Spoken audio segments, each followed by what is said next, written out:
Oke, kembali dengan saya Stefanus Sadi Pratama. Oke, saya di sini akan menjelaskan tentang manajemen strategi.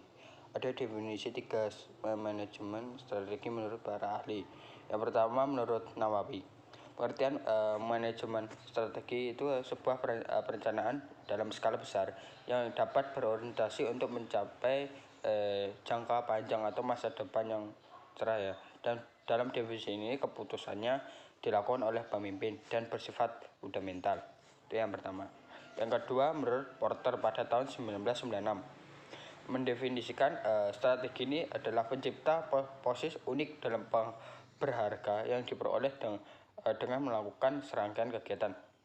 Yang ketiga, menurut Michael Porter, definisi ini adalah sesuatu yang membuat perusahaan secara keseluruhan berjumlah lebih dari bagian-bagian sehingga tidak ada unsur sinergi di dalamnya.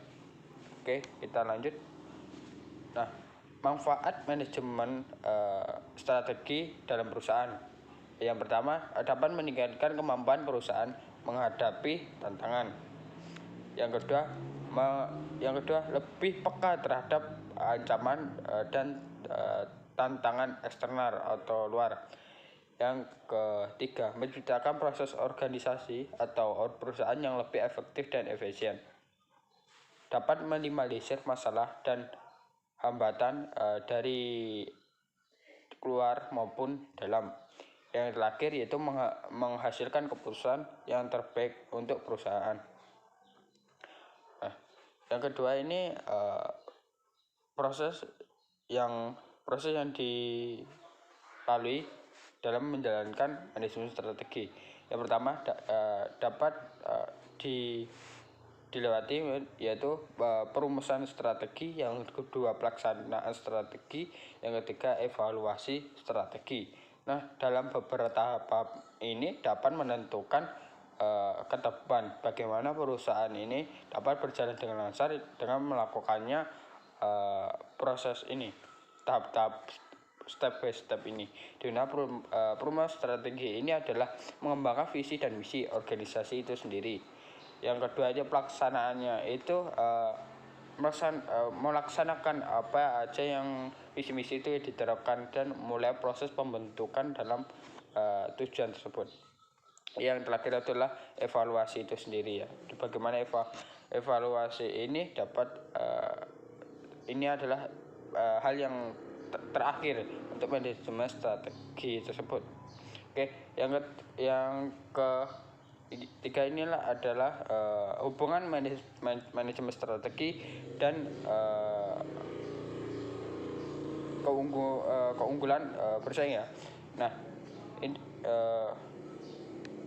berhubungannya inilah manajemen ini lebih struktur atau detail bagaimana dalam keunggulan bersaing ini saling melengkapi satu sama lain, di mana keunggulan bersaing ini adalah implementasi dari manajemen strategi itu sendiri.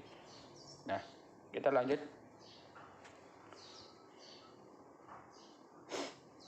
Yang terakhir adalah hal dasar dari para ahli yaitu Michael Porter. Yang pertama itu yang dasarnya itu adalah strategi pertumbuhan, di mana strategi pertumbuhan ini memperluas kapasitas perusahaan untuk menghasilkan barang dan jasa. Yang kedua, yang dasarnya strategi analisis, itu adalah dasar dari menurut Porter itu sendiri ya, itu membentukkan hubungan bisnis aliansi dengan pelanggan, pesaing, pemasok, dan dalam perusahaan lainnya. Nah, dalam perusahaan lainnya ini kan ada beberapa tingkatan ya. Oke, yang itu kan strategi inovasi. Dalam menemukan strategi inovasi ini dilakukannya suatu para pemimpin dilakukannya usaha ya untuk melakukan ide-ide cemerlang akan menimbulkan merek-merek dan kualitas-kualitas yang terbaik agar tidak mengurangi kepuasan pelanggan. Nah, adanya mayoritas ini adalah jenis dalam jenis ini mayoritas lebih ke produk ya, kalau jasa kurang. Oke, itu sekian dari saya. Kurang lebihnya saya mohon maaf, saya akhiri. Assalamualaikum warahmatullahi wabarakatuh.